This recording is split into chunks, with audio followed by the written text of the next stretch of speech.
আসসালামু আলাইকুম। সকাল ৯টা বেজে ২৫ মিনিট। আজ শনিবার। বাংলাদেশ বেতার কক্সবাজার। স্থানীয় খবরে স্বাগত জানাচ্ছি জাহেদুল হক সুমন। প্রধানমন্ত্রী শেখ হাসিনা বলেছেন, সরকার সকল দেশবাসীকে অর্থনৈতিকভাবে সচ্ছল করতে বহুমাত্রিক কর্মসূচি বাস্তবায়ন করছে। তিনি বলেন, আমরা বহুমাত্রিক কর্মসূচি হাতে নিয়ে প্রত্যেক মানুষকে আর্থিকভাবে সচ্ছল করার জন্য কাজ করে যাচ্ছি। টুঙ্গিপাড়া স্থানীয় আওয়ামী লীগ নেতাকর্মীদের সাথে মতবিনিময়কালে প্রধানমন্ত্রী এ কথা বলেন। তিনি সংক্ষিপ্তভাবে বহুমাত্রিক কর্মসূচির বর্ণনা দেন, যার মধ্যে রয়েছে আমার বাড়ি আমার খামার, জনগণকে আর্থিক অনুদান প্রদান, সার্বজনীন পেনশন প্রকল্প এবং গ্যারান্টি ছাড়া ঋণ প্রদান, সমাজ থেকে দারিদ্র্য বিমোচন করার জন্য যুবকদের যথাযথ প্রশিক্ষণ প্রদানের মতো নানা কর্মসূচি। শেখ হাসিনা তার দলের নেতাকর্মীদের ভবিষ্যৎ সুরক্ষিত করতে তাদের নাম সার্বজনীন পেনশন স্কিমে অন্তর্ভুক্ত করার পাশাপাশি পরিবেশ রক্ষায় বর্ষাকালে দলের প্রত্যেক সদস্যকে অন্তত ৩টি করে গাছের চারা লাগানোর আহ্বান জানান।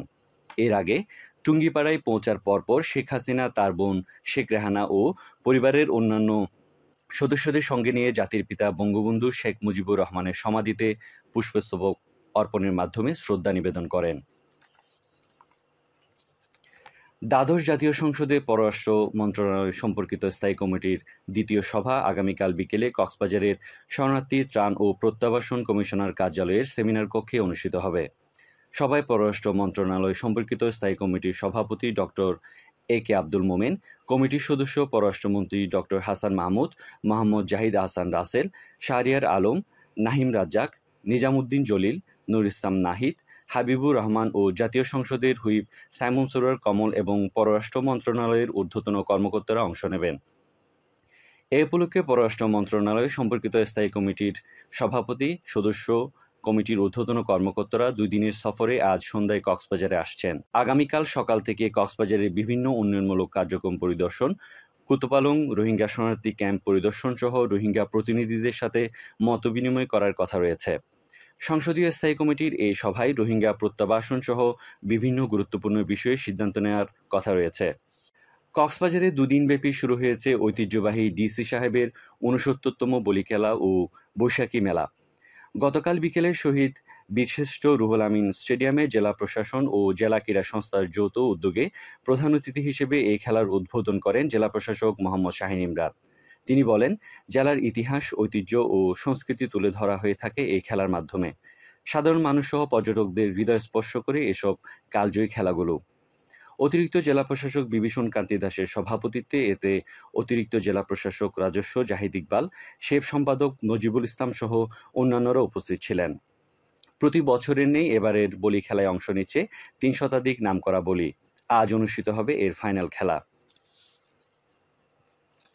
এদিকে টেকনাফ বাহাতছড়া ঘাট হতে ১,৫,০০০ ইয়াবাসহ এক পাচারকারীকে আটক করেছে কোস্টগার্ড। আটক ব্যক্তির নাম আবুল কালাম। শুক্রবার এক বিজ্ঞপ্তিতে এ তথ্য জানায় কোস্টগার্ড। বিজ্ঞপ্তিতে বলা হয়, উপজেলার বাহাতছড়া ঘাট হয়ে মাদকের একটি বড় চালান পাচারের গোপন সংবাদে দিবাগত রাত ৩টায় কোস্টগার্ডের একটি আভিযানিক দল ছদ্মবেশে বাহাতছড়া ঘাটের বিভিন্ন স্থানে অবস্থান করে। পরে সকাল ১০টার দিকে সাবরান ইউনিয়নস্থ বাহাতছড়া ঘাটে সমুদ্র হতে আগত একটি ফিশিং বোট হতে সন্দেহভাজন একজন ব্যক্তিকে সন্দেহপূর্বক সংকেত দিলে পালানোর চেষ্টাকালে কোস্টগার্ড সদস্যরা ধাওয়া করে ওই ব্যক্তিকে আটক করে। পরবর্তীতে আটককৃত ব্যক্তিকে তল্লাশি করে তার কাছে থাকা এসব ইয়াবা জব্দ করে। জব্দকৃত মাদক ও আটককৃত ব্যক্তিকে পরবর্তী আইনানুগ ব্যবস্থা গ্রহণের জন্য টেকনাফ মডেল থানায় হস্তান্তর করা হয়েছে। আবহাওয়া। এখন জানিয়ে দিচ্ছি বাঁকখালী নদীর মোহনা ও সংলগ্ন এলাকার সামুদ্রিক জোয়ার ভাটার সময়সূচি।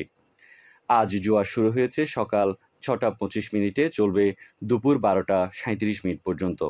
ভাটা শুরু হবে দুপুর ১২টা ৩৭ মিনিটে, চলবে সন্ধ্যা ৭টা ৯ মিনিট পর্যন্ত। সবশেষে পর্যটক বার্তা। পর্যটন নগরী কক্সবাজারে আগত ভ্রমণ পিয়াসুদের সাগরের পানিতে নামার পূর্বে সাবধানতা অবলম্বন করার জন্য অনুরোধ করা হচ্ছে। যারা সাঁতারে দক্ষ নন তাদের পানিতে বেশি দূর যাওয়া উচিত নয়। ভাটার সময় স্রোতের সাগরমুখী টান প্রবল হওয়ায় সাগরের গভীরে ভেসে যাওয়া এমনকি প্রাণহানির আশঙ্কা থাকে। সে সাথে পর্যটকদের স্বাস্থ্যবিধি মেনে চলার পরামর্শ দেওয়া হচ্ছে। খবর শেষ হলো।